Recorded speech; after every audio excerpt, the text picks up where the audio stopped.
Shalom saudara-saudari yang terkasih dalam Tuhan, selamat datang di channel Gembala Kristus. Sebelumnya jangan lupa share video ini, dan bagi yang belum jangan lupa subscribe Gembala Kristus. Terima kasih. Shalom sahabat Gembala Kristus yang terkasih dalam Tuhan. Apa kabar saudara semuanya?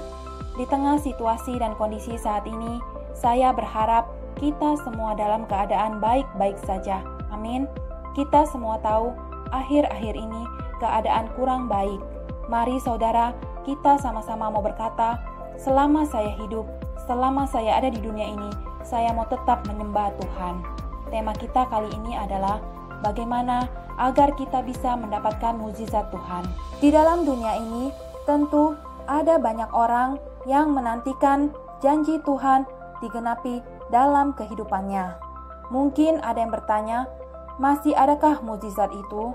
Mungkin di antara kita ada yang kecewa dengan situasi, kondisi yang kita alami saat-saat ini. Mungkin juga ada yang bertanya, saya sudah setia dalam ibadah, setia dalam berdoa, setia dalam memuji menyembah Tuhan, setia dalam persepuluhan, persembahan, tapi kenapa saya tidak mengalami mukjizat Tuhan? Dalam menantikan penggenapan dari janji Tuhan atau mukjizat Tuhan dalam kehidupan kita, tentulah tidak semudah membalikan telapak tangan. Sekarang, bagaimana agar kita bisa mendapatkan mukjizat Tuhan dalam hidup kita? Yang pertama, percayalah kepada Tuhan. Di dalam Mazmur 37 ayat 3, firman Tuhan berkata, "Percayalah kepada Tuhan dan lakukanlah yang baik. Diamlah di negeri dan berlakulah setia." Mari sahabat Gembala Kristus, kita sebagai anak-anak Tuhan untuk selalu percaya kepada Tuhan dan setia kepada Tuhan. Jangan sekali-sekali tinggalkan Tuhan ketika mukjizat belum juga terjadi dalam kehidupan kita. Tentu tidaklah mudah untuk bisa tetap percaya sementara mukjizat belum juga terjadi. Oleh karena itu, apapun yang sedang terjadi dalam hidup ini, itu adalah proses untuk mengalami mukjizat. Percaya kepada Tuhan dan jangan tinggalkan Tuhan. Yang kedua, percaya kepada firman Tuhan. Dalam Yohanes 1 ayat 1 dikatakan, pada mulanya adalah firman. Firman itu bersama-sama dengan Allah, dan firman itu adalah Allah. Di sini jelas sekali dikatakan bahwa firman Allah adalah Allah sendiri. Dengan kita membaca firman Tuhan, itu akan menguatkan iman kita. Setiap firman Tuhan yang datang kepada kita, baik melalui pemberitaan maupun membaca sendiri, itu mengandung janji Tuhan. Karena Allah sendiri yang berkata-kata. Kita harus beriman kepada firman Tuhan, karena firman Allah itu adalah Allah sendiri. Yang ketiga, memiliki iman yang teguh. Di dalam Ibrani 11 ayat 1 mengatakan, iman adalah dasar dari segala sesuatu yang kita harapkan dan bukti dari segala sesuatu yang tidak kita lihat. Untuk persoalan apapun dalam hidup ini, Tuhan menghendaki kita memiliki iman. Iman timbul dari pendengaran akan firman Tuhan. Yang keempat, bertobatlah.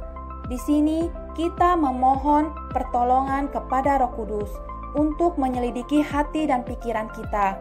Jangan ada ganjalan, kepahitan, kemarahan, kekesalan, putus asa, kekhawatiran, dan lainnya yang bisa menghambat kita untuk mengalami mukjizat Tuhan.